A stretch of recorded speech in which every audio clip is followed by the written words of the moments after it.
So terrible. What are the I was trying to lead in with the joke and I already killed it. Dang it. What are the best type of socks for gardening? A garden hose.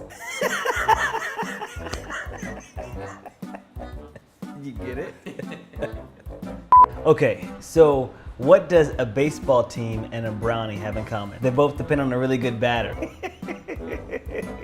You get it? Because the brownie batter and a baseball team, you got a bat.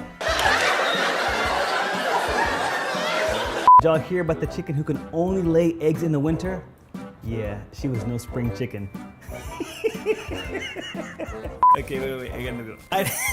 So why did the chicken go to KFC? Because he wanted to see some chicken strips. This is so terrible. I gotta have a better dance than that.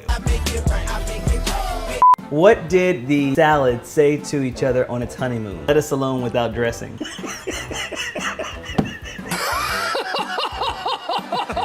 So I got another joke for y'all today. What do you call a fish with no eyes? You're laughing at that one. You thought that was pretty good. I want to start out with something really serious. There was an altercation at a local restaurant and 3 shrimp got battered. It's like this. I was like, man. What's the best way to communicate with a shrimp? Drop it a line. Oh, okay. I see what you did there. All right, so here's a good one for y'all today. What do you do if you forget your wife's birthday? You cauliflower shop. I wish I could see y'all's faces because I just think these are really fun. They just gotta make you smile a little bit.